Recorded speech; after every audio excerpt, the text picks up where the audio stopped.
Hey folks, my name is Brad, and if you're at all unfamiliar with my videos, I basically spend every waking moment metal detecting up here in the mountains of Vermont.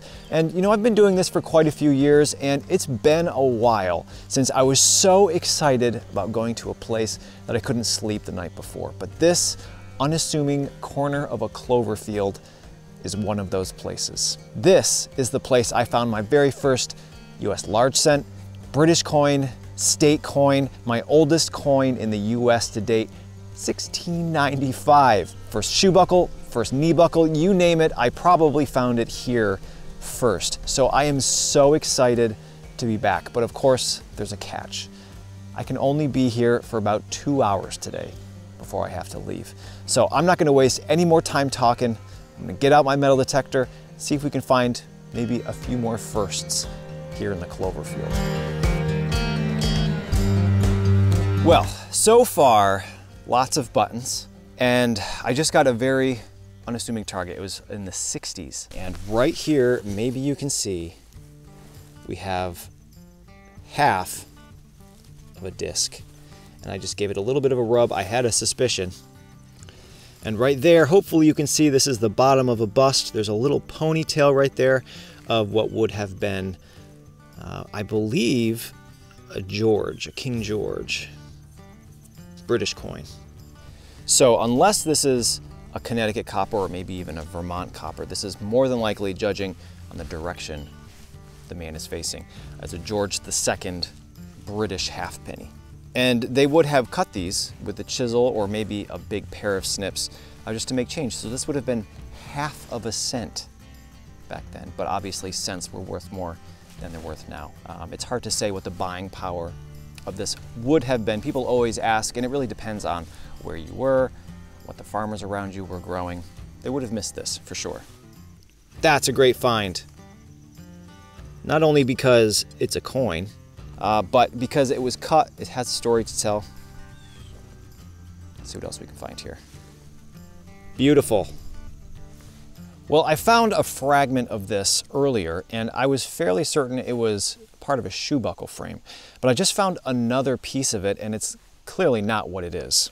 You can see down here the two fragments that I found, this one most recently. And when I first saw this, I said, oh, well, that's clearly a shoe buckle frame. But then I thought, well, maybe it's like a bent out of shape mouth harp. But now that I found this piece, it's essentially the same material, I do believe that these are the brass, what would you call them, ribs or wires to a parasol. Fairly certain that's what these are. I found one very long in the past, and it had holes in either end, which would actuate and actually make, you know, the top of the umbrella hold a shape. And actually, I just noticed there's a hole in this end, which even more solidifies my suspicion that this is from an umbrella. Pretty cool. Parasol, maybe umbrella. Let's see what else we can find here. All right, one of my all-time favorite things to find. Here we have a tiny little, what I would guess is a drawer or a cabinet key. And it appears to all be there, although it's bent. I think it's all there. Oh, look at that. It has a little ring on it too. I can't say I've ever seen that before. Man, this thing is tiny and beautiful. This is a nice high quality brass. You can see it has this nice green verdigris patina on there. And here we find it hundreds of years later, maybe very close to where they lost it. Amazing. They get quite large, you know, these old keys. But for some reason, these tiny little ones, some of my favorites. So cool.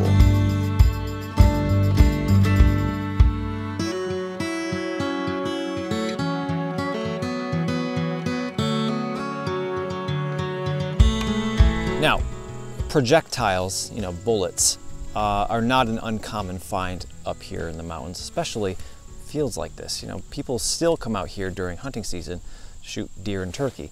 And so finding these projectiles are very common. You can see here, this, what looks like an old musket ball, is in fact a modern deer slug.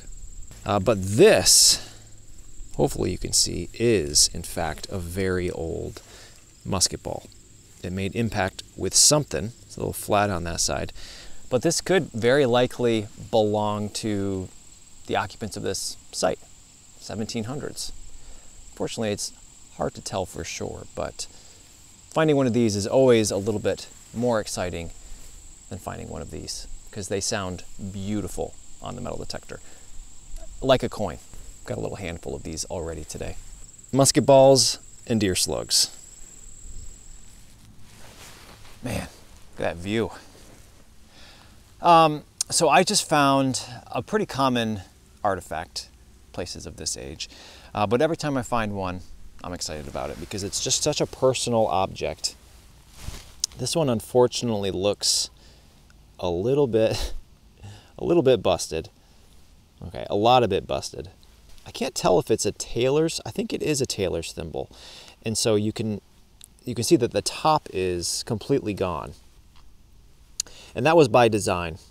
In the metal detecting hobby, we have a lot of talk about why we find so many thimbles out in fields, agricultural fields like this, and the consensus is that folks were tying up bags of produce or whatever they were growing out here and using thimbles to tie up those bags. But this is a tailor's thimble, and it's my understanding that the purpose of a tailor's thimble is that it leaves the end of your finger open to give you a little bit more dexterity when working with delicate things like actually sewing up clothes. So I would have to assume that this is actually an in-the-home thimble used for repairing. Fortunately, it's broken, but we know what it is. I'm happy to find it. And who knows, these are a common find. Maybe we'll find a more complete whole one today. So one thing that has always stuck in my mind about this place is just the vast amount of buttons I have found here in the past. Dozens and dozens and dozens. And I was speaking with the landowner about maybe why that is. His family oral history is that there was a doctor that lived here. But the vast amount of buttons makes me wonder if maybe they had a profession, or at least somebody who lived here at one point had a profession with repairing clothes. Now, I'll show you some of the buttons I've found here already. You can see that these are little cuff buttons. Most of them don't have any designs, but every once in a while, one does.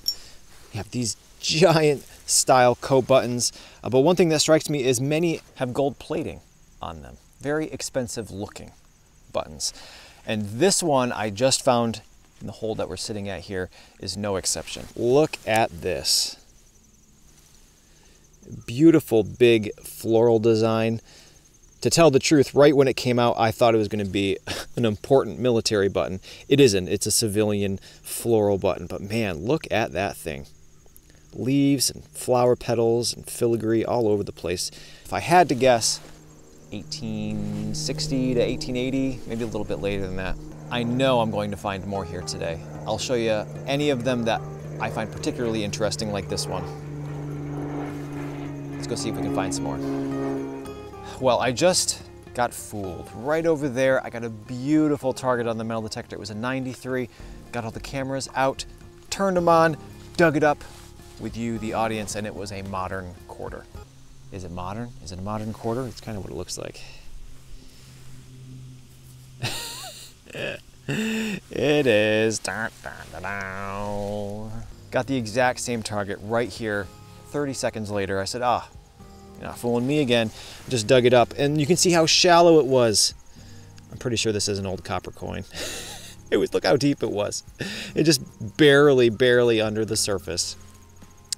And that's something that you don't run into in the mountains and the forest, where I spend most of my time, is coins on the surface. These fields are plowed, so things get brought up. Rain and erosion makes them basically be on the surface. And that's what we have here. Are we going to be able to identify it? I have no idea. It looks very thin and smooth. But actually, yeah. Man, look at that old coin. We have a right-facing king. I believe. You can see some armor down here. The question is, though, is this a George coin or a Connecticut coin? Well, unfortunately, it didn't help. We can still see the bust of the what I believe is King George facing right. I think I can see an O right there. Not sure. It could be a Connecticut copper. It could be a King George III. But in any case, it is an old copper coin from the 1700s, probably the later part of the 1700s. That is a great find from a place where I found my first one of these.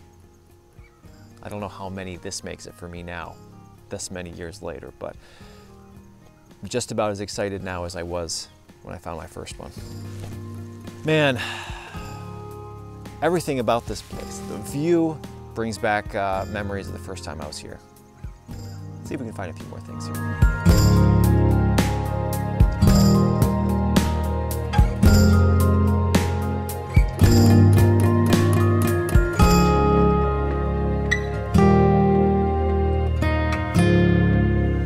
Well, one thing that kind of stands out to me from the previous opportunities I had to be here was finding these strap guides. They would have been attached to a saddle, and when I found the first ones, I never found them before. I had no idea what they were. They were all nice, solid brass, but this one I just found. Look at how old it looks. This is, I believe, a lead pewter. Very crudely designed, just kind of some lines. And being that I found so many here, it makes me wonder if they had, more than just the one horse to pull their wagon. If they had a whole team of them, what was going on? Because I found a lot of these here, and would have just been a very simple fixture on a leather saddle or some other horse tack where a strap would have kind of gone through this gap. Happy to find the first ones, happy to find this one. It'll look good sitting next to them. Let's see what else we can find here. All right, last button, promise. As you think about these buttons from the 17 and 1800s, most of them were made in a mold. You pour in the molten brass or pewter or whatever to make these buttons. And if there was an image on them, sometimes that was in the mold itself, or sometimes they were hand engraved. And that's what we have right here. You can see that this is a beautiful white bronze button. Unfortunately, the shank is broken off, but look at the intricate design on there. Yeah, I suppose you could call that a flower, but you can just imagine somebody with a sharp little tool carefully engraving little images like that on buttons all day. Really puts into perspective how much work went into these. Really a cool find. Sometimes you find these and they're large and they have all this beautiful work on them. This is just a tiny little cuff button. Great find. I won't show you any more buttons today. See what else we can find here. Okay, we have a 92 on the metal detector. Really hoping this is going to be something awesome and not a modern quarter like last time. Let's see, let's dig it up together here. All right, well, it just came out in the plug. Maybe you can see it right here. Let's get closer. Is it a big button or is it a coin?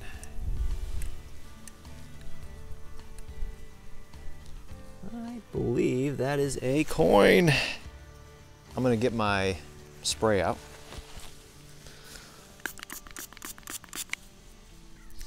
All right, well, maybe you can see there is some text over there on the left side. The bust is very, very difficult to see. I believe it's a right-facing male bust. Sun came out, so I apologize for the brightness in the camera here. But no, I think it's a British halfpenny, George III. I think I can see a date down there, unbelievably. Hopefully you can see down here it says 1760 something, I believe. You see that? 1763, 1765. Man, you can see Britannia on there now that it's starting to dry out a little bit. Awesome, wonderful end to the day, I'll say. We'll call this the last target of the day. Man, this place, special. I'm gonna get all my stuff out that I found today and get it all laid out. Take a look at it. Unbelievable. Well, all right, folks, time has run out. It's probably going to be a bit of a short video, but man, I found so much stuff in these 2 hours. I don't find half this much stuff on most of my good days. I've got everything I found here laid out. Let's take a look at it. All right, and here's the haul for the day. I lost count of how many buttons. There's over 20 of them here. Tiny, tiny ones, larger coat-sized ones. Unbelievable the amount of buttons I have found here over the years. 2 spoon handles. I did find 1 fragment of a shoe buckle. Strap guide, a couple big old musket balls, our beautiful tiny little key. We have our thimble up here in the top. And of course, last but not least, the 2.5 cents. I believe all 3 of them are British, unless I can make out some text here that will tell us if it's a state coin or not. We have 3, well, 2.5 British coins. Goes along nicely with the other coins I found here in the past. I believe I only found 1 or 2 large cents here. The rest were all British and states. Unbelievable 2 hours. Crazy. All right, well, I want to thank you again for watching. If this is one of my first videos that you've seen, I post one of these every single Friday. So if you like what you saw here today, consider subscribing or just come on back next week. Hopefully, I'll see you then.